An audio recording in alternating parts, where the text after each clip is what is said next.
Hey everyone, Charles here, and first of all, thank you for stopping by my podcast.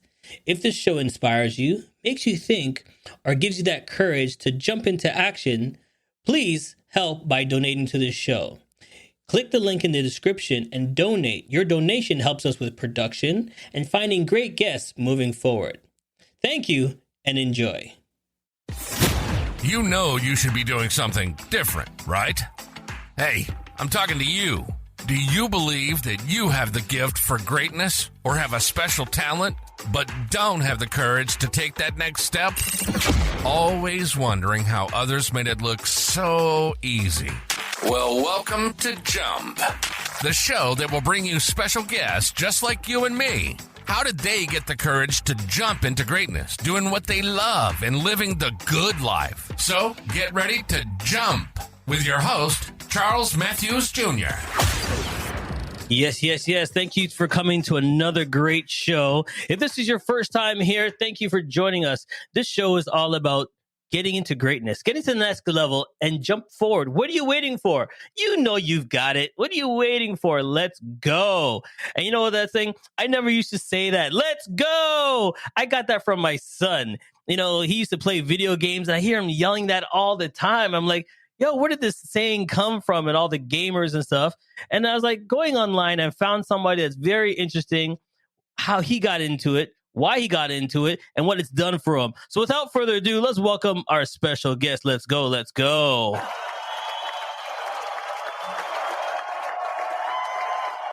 How you doing, my friend?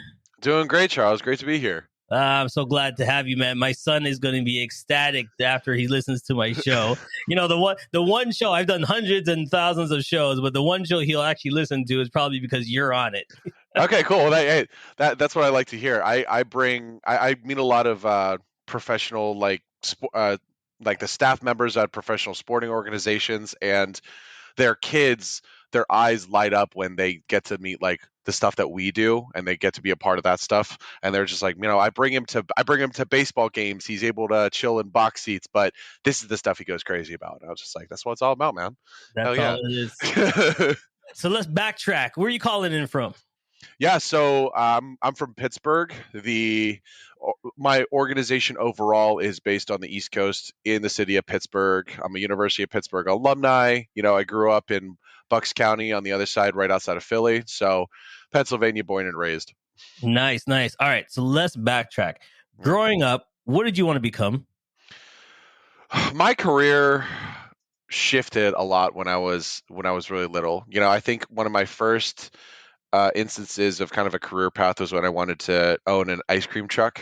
You know, I think that was that's where it started, and then it all just kind of went from there. I wanted to get into real estate. I wanted to be a full-time chef. You know, there's all these different things. I wanted to be a streamer for the longest time. I wanted to because when I was growing up, that was when the internet and YouTube streaming, creating content really became a path for people to follow out of college or out of school, whereas before, like there wasn't really a lot of revenue streams there. So my career, it shifted a lot, and you know, I changed my major in college 3 times, you know, and I didn't find where I'm at now until really late in the game.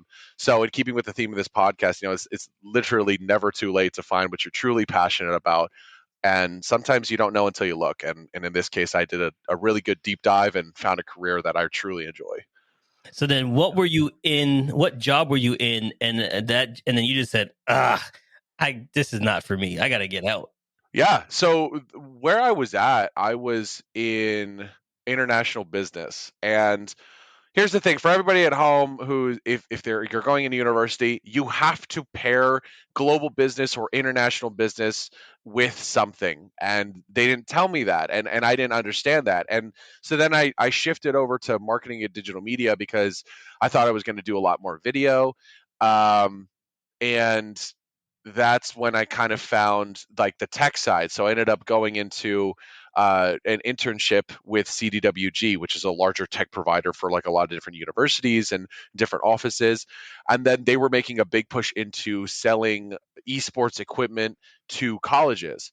And that's where I really found a love for this overall, because one, it was in a lot of, I was talking openly about gaming, like gaming titles and developers that I was interested in. I was staying up to date with stuff that was happening that I was already interested in, like new games that are coming out, crazy drama at this developer, like, you know, everyone's leaving and going to this company and stuff like that. So I ended up coordinating with the people over campus recreation, student athletics, Pitt Greensburg, who was one of the first of our branch campuses to have a professional, like an actual collegiate esports team. And I realized I had a real passion for this when I was creating the Discord community at my university so that we could run like events in Among Us or like a bunch of different games that were like really popular at the time. Among Us is still relatively popular, but it's really dipped down a lot. But that was kind of my segue into this. And then lo and behold, I find that there is a professional esports team based in my city, and their offices are relatively close by. And I was a student, I still had my bus pass, so like I had to take two buses. I took the one bus, and then the other bus over to the North Shore, where our offices are located right in the Steelers building. I was really nice to the security guard, and I was like, I have mail for James. And she was like, oh yeah, here, go right in. And what I did was I made a packet of my resume that I had rewritten 4 times, my cover letter Mhm. that I had rewritten 3 times, white paper, and a couple of different like University of Pittsburgh branded face masks, because this was peak COVID at that time, right? Right. So I packaged it up and I gave it to him, and I thank God he really took a liking to me, and we our first interview, like we just talked for like 2 hours, and it was such a different experience than other interviews that I've been a part of. And then that was how I really got into the professional space overall. So I found something that I had a knack for, I aligned it with a passion of mine, and here we are. So let's backtrack though. Yeah. How old are you? I'm 25. So when someone sees you, they're like, aren't you late in the game? Are you early in the game? How does this world work? Yeah, I think that I'm very early in the game for being on the staff and the corporate side. Now, what is a typical pathway that you might see in this space is people will be in their professional they'll be in their professional career on the competitive side at my age, anywhere from 17 to 25, and that age range, or probably a little bit earlier, like to 16. I always go back to Guga. He was one of the people that won the Fortnite World Championships, and he was 16 at the time, right? So what some people will do is they will have their professional competitive career, and then they will take those skills, that experience that they have over their course of their career, and they'll go into a team management position at an esports organization. They'll go into the staff side at another esports team, or they might take that skill set and just port over to an executive corporate position at a tech company such as like Dell or Sony or Panasonic or something like that, because they bring years of input from the competitive esports side, which this people that view this content regularly, they tend to skew into the 18 to 35 category, high income, highly engaged with the brands that they see that are growing the space. And that input from somebody that's an insider in the space is very, very, very powerful for companies that want to get involved in a You, very lucrative audience you've group. been there. You've looked at the screens. You know Exactly. what you like. You know what you don't like. You don't like the curve. You don't like this. You don't. So this is actually Exactly. building experience to carry on to something else. Yes, yes, and some people will find esports a little bit early on as, okay, I want to do this. So they'll now, what people have the option of, they kind of had the option when I was young, when I was going into college, but and NACE, the National Association for Collegiate Esports, is constantly getting new colleges and universities, big and small, is coming into the fold. Um, the NCAA didn't want anything to do with esports, so they handed it off to this organization. And constantly there is opportunity at universities and colleges, whether you're going in as a freshman or you can develop your overall competitive skills, and you can be a part of that varsity experience and build those skills even earlier than say just going right into competitive in your 20s, right? So I am young for somebody that's in the staff and corporate side, but I am old if I were to have gone into the competitive side, the more of the competitive teams, right? So So what was my thing to everybody is you're going to fail in the beginning. You're going to learn, but the thing is, your failure leads to greatness. because I don't believe in failing. I believe when someone says, "Oh, I failed," I say you learned, because you learn from, "Oh, I should have went left when I should have went right." Playing a different game. And what have you learned in this whole journey of yours? I think I learned the power of being pleasantly persistent, with whether it's being with people that I'm going after for certain partnership and corporate partnership opportunities, or I'm discussing with people internally as to how we can make this strategic initiative work versus another, and learning from their point of view. So I think being pleasantly persistent, as well as being able to ask questions and understand where people are coming from, are two things that I've learned. I've also learned the hardships that come when you don't take into account the other viewpoints, and when you don't ask the right questions, because then what you're doing is you're making large decisions that affect a larger amount of people, but you're making those decisions in the dark. And I think that's a couple of things that I've learned so far, like in this role and in this industry as a whole. So if people don't understand gaming world, break it down to us in the short of shorts. Okay. what Okay. what do you do? Do you sit in front of a computer all day? Are you playing on Yeah. a joystick all day? Give us the rundown of the short of shorts. Yeah. Okay. So esports overall is the world of competitive gaming and playing different gaming titles competitively against other people at the professional level. Now, in this space, the governing bodies that people are going to be making the decisions are going to be the developers of those gaming titles. And esports as a whole kind of acts as high level marketing and being able to promote that game to a wider audience, which is going to be your more casual grassroots level gamers, so that they get not only all this publicity from the larger stars associated with competing on their stages, but also they're going to be getting that publicity targeted towards a very specific subset of people, whether they're casual or hardcore. That's what esports is overall. Now, what it offers on the corporate side and the professional side is it allows different companies and brands to be a part of a main line of communication straight into the millennial and Gen Z audience, this highly lucrative 18 to 35 age range, who is very engaged with the brands that they see, as I said before, are building the space that they are actively engaging in. It's kind of like on the traditional sports side, if you saw that Coca-Cola was sponsoring this professional football team, and they were developing a bunch of different free summer camps for the kids. That's something that affects you positively, right? So when esports and fans and gamers alike see different corporations and brands getting into the overall gaming space, they want to see a couple of things. One, they want to see that it's not just a simple logo placement and an ad slap and a commercial right on their experience and taking away from the experience, but that it's overall developing the event that they're a part of, or it's developing the tournament or the event or the competitive league that they're watching, right? So that's how it pertains these to the corporations and the brands that I talk to, and then also to the fans themselves. So that's kind of a quick TLDR for esports overall. So let's get down to the game itself. Of course. Give us one of your almost didn't make it. You thought you had it, and what'd you learn from it? Like, give us the ultimate game that you're playing. You're almost there, and then it just didn't work out. Yeah, I never really got into the overall the competitive side as far as gaming. I went right into this wanting to be on the staff and the corporate side, but I think that for me, Valorant in and of itself is the largest, depending on who you talk to, is the largest esport right now, right?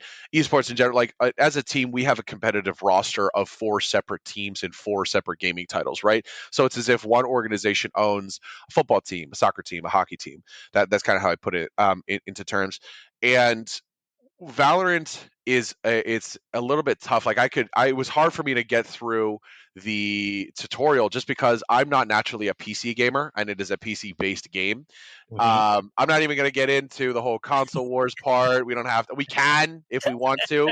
That's one of the reasons I have all my Xbox controllers, is because I like how thick that this is, and I feel like I can kind of be frustrated. I'm not going to break it. Whereas opposed, PlayStation remotes are too thin. Whatever. Just Xbox is a man's controller now. But Now the but if we're talking about that, like how I kind of failed and where I didn't really see the whole competitive side is how many times I died in the tutorial levels of Valorant. And then I got to play a couple matches and a couple scrimmages with our Academy Valorant team. And then it was brutal, man. It was brutal. I could barely, I would spawn in and then I would just barely be able to even get to across the map without being just taken down. And that's that I had the same experience when I played Counter-Strike. Our entire executive board is comprised of Counter-Strike professional pros who went on, again, as I said, they went on to those corporate positions, right? So James O'Connor, our co-founder, and our CEO, he ran 30 seasons of professional Counter-Strike, and he was the first coach to bring an American team to the World Championships with Team Liquid in the title of Counter-Strike.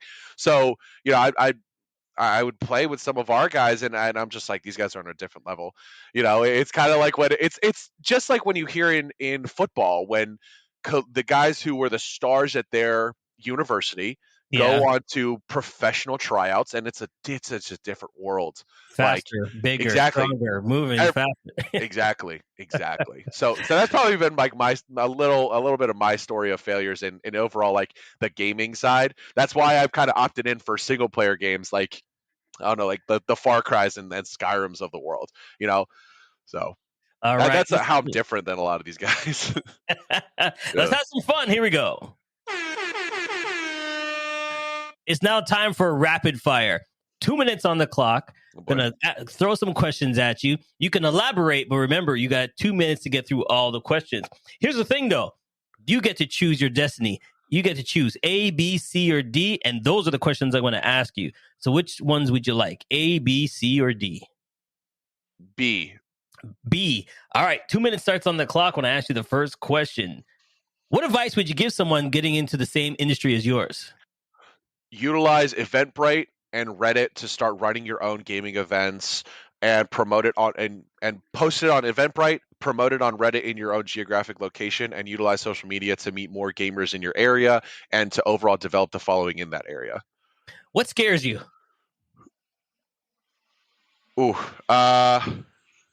Complacency. Cats or dogs? Dogs. Dogs for sure. Dogs. If you could live anywhere in the world, where would it go? The Maldives. What challenges you? Getting up in the morning. What would you change about yourself? Probably my calves. Probably I could work on those a little bit more. What is something you like doing? Being outdoors. What is something you hate doing? Getting stung by bugs. Favorite hobby? Oh, man. Exploring new gyms in the city that I'm in at that time. Do you remember your first love? Yes. And what do you love doing the most? Improving myself so that I can better the people around me. All right. So these are bonus questions because you got a little bit of time left. Okay. Favorite game to play? Oh, right now it's got to be Star Wars The Force Unleashed 1. It's an old game, but people will love this one. There you go. What's the worst game you hate to play? Oh, man. I think I have it, actually. Cyberpunk. Oh, my God. No, man. This is it. This is the worst one. Worst one I got. Yeah. Like, it's just, no. I tried to like it. Jesus. Just wasn't happening for you, eh? No, this was right after like all the patches and everything. I'm like, okay, it's probably okay now, but it's tough, man. This one, I check in, I try to give it a chance every now and then. It's like, no. Stay tuned. We're gonna take a quick break. We'll be right back. Hey, it's okay if you're driving or too busy to take notes. Charles has your parachute packed with all the info you need to jump into success. Check out the links section for all the tools you need to land safe. Now, let's keep falling with Charles and his special guest.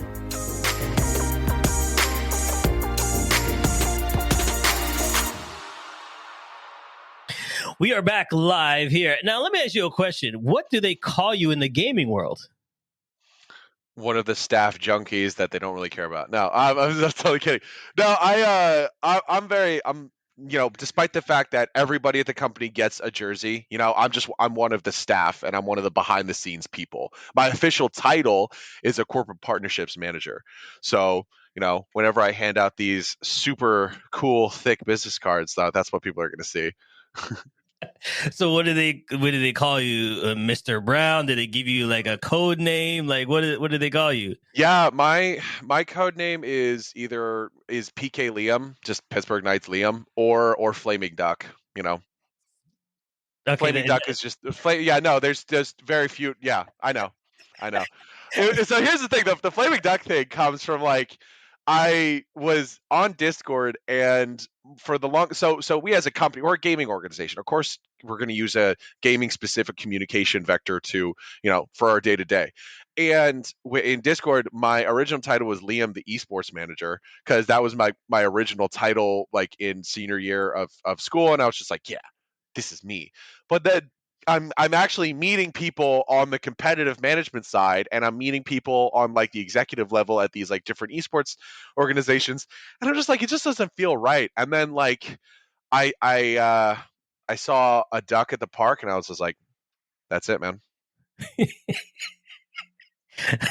was like, that's it. All right, I'm telling your organization right now, get him some. Oh, they hated it.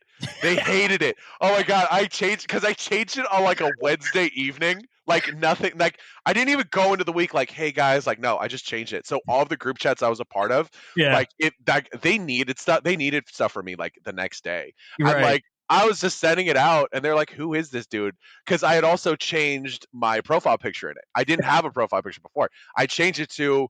I got one of those Mid-Journey AI generators. Yes. And like it was AI artwork, and I'm just like, I want a Warhammer 40K inspired duck on fire. And then it gave me my current profile picture. I was like, yeah, man. so that's where it all came from.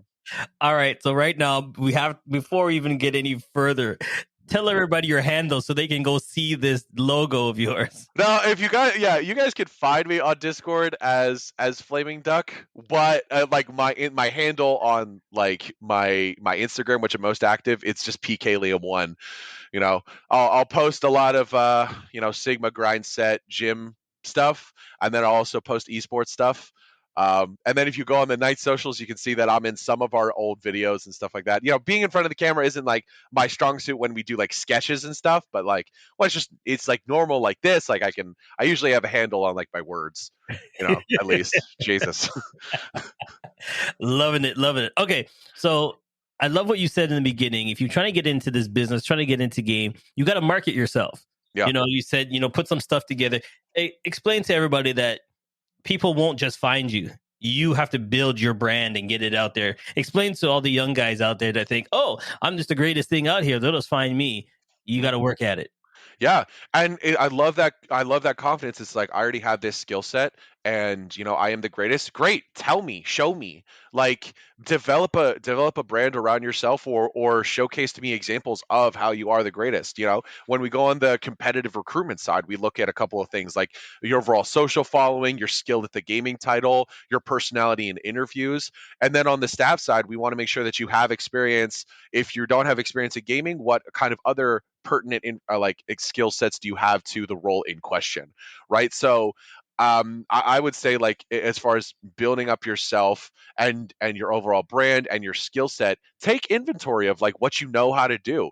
Make sure you have examples of stuff that you've done in the past. That's why I say, like, try running your own esports events. It doesn't even have to be a venue. It can be in your backyard or wherever there's a stable like internet connection where you guys can game together, and you can get like a $100 camera and take really good professional photos of how the event went. And events is is one part of esports overall, but it's a very accessible part for a lot of people. So that's why I usually go to that example. If you want to start to utilize different platforms for free, you can just use Eventbrite and Reddit. Or you can try to find, because not everybody is going to have like an E3 or a Gamescom or a CES right down the street from them. And then when you start to promote yourself and network, that's when you want to go to those larger events and larger conventions to, this is my skill set and I'd love to like get connected with this world. So very much you can utilize the traditional job market and how people would go to job fairs and network themselves there, or they would go to country clubs and things like that. Those spaces exist in gaming as well. Those same people making the executive decisions are going to be at those golf clubs and at those those bigger conventions and things like that, right? So also LinkedIn is still a really, really good resource for a lot of people because it is a social media platform. This audience is tech savvy. They're going to want to get their name out there, and then if on the other side, if you want to get into this space from a competitive, you want to be an influencer, just start. Start. You have to start. And then one suggestion that I was given, I'm not even a content creator, and I was given this suggestion from one of our streamers. She's just like, dude, like you got to follow the Joe Rogan mentality of you have your stream, right? But people aren't going to just go right into your stream and watch the whole thing through. You got to make sure you post the recorded VOD on your Twitch or whatever your live stream platform is so that people can see it later. You also need to take clips of the coolest parts, whether you get a really good headshot in or really funny part, a really funny fail. Like you need to post those as well, and you have to be consistent with it. Most of the things in life you're going to experience that you're going to get some kind of benefit from are going to be overall, that benefit is going to be acquired by that level of consistency that you put in, right? And that can be learned from literally every industry in every and just like that in gaming as well. So a lot of advice, but stick with it. Develop your skill set. There's a lot of free resources you can use to develop your skill set in marketing, social media, branding, all that stuff, and don't stop. Take notes and just don't stop. There you go. All right, before we let you go, one more. Let's go.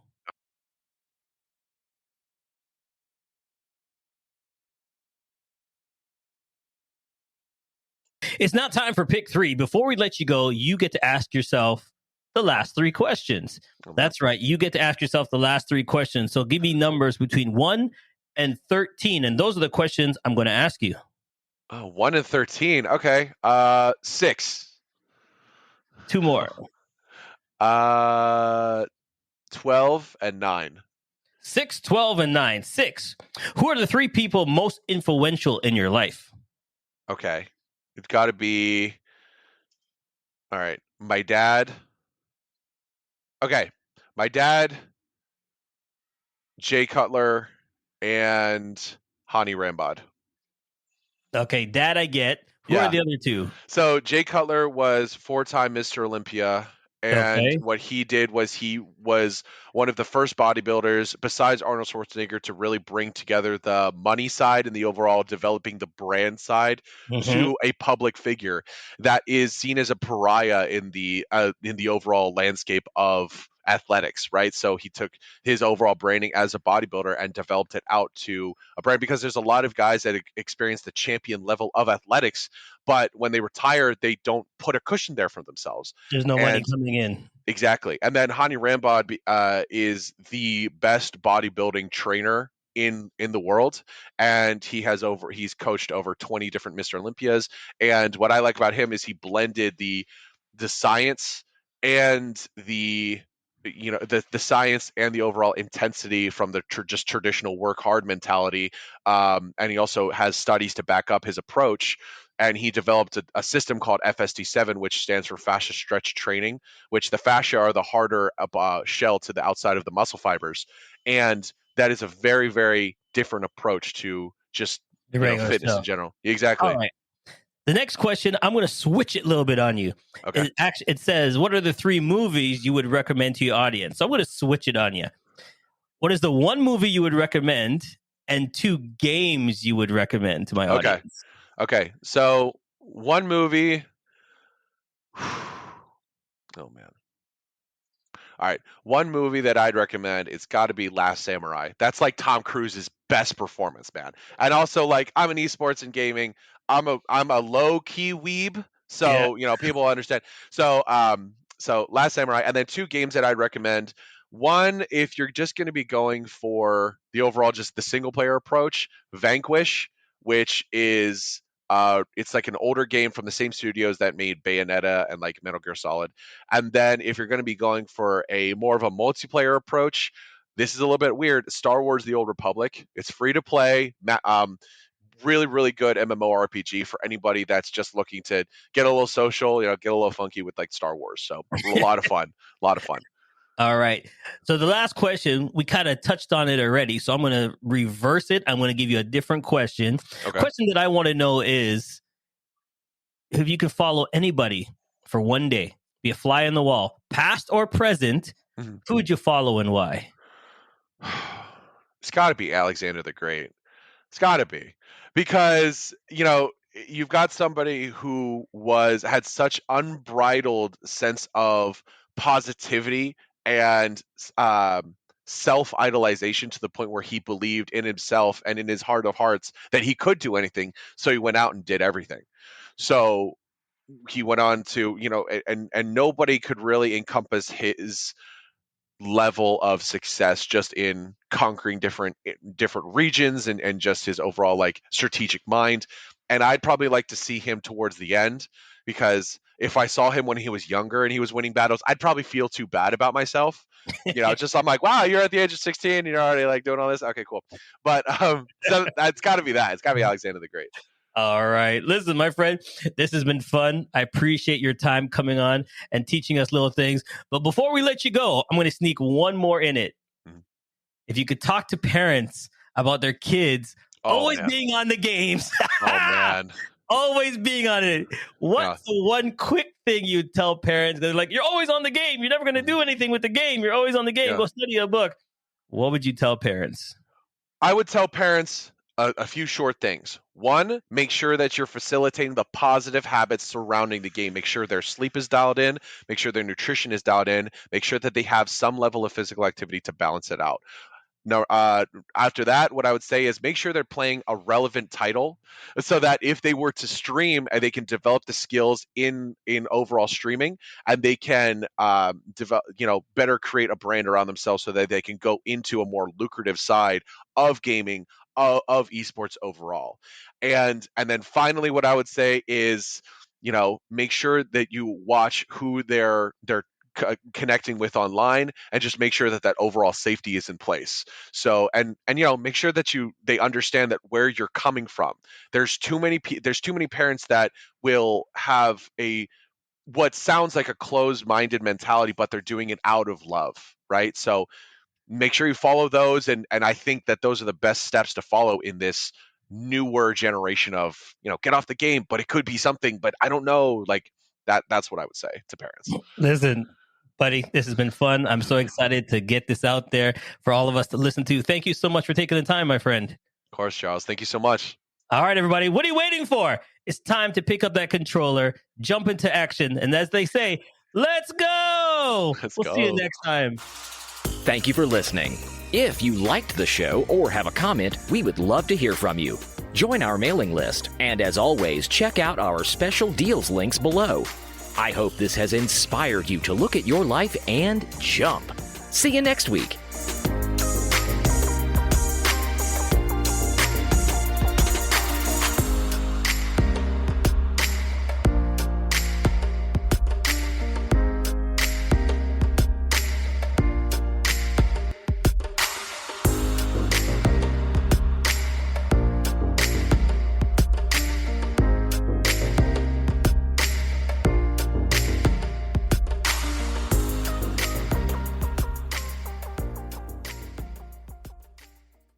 Hey, hope you had a great time listening to the show.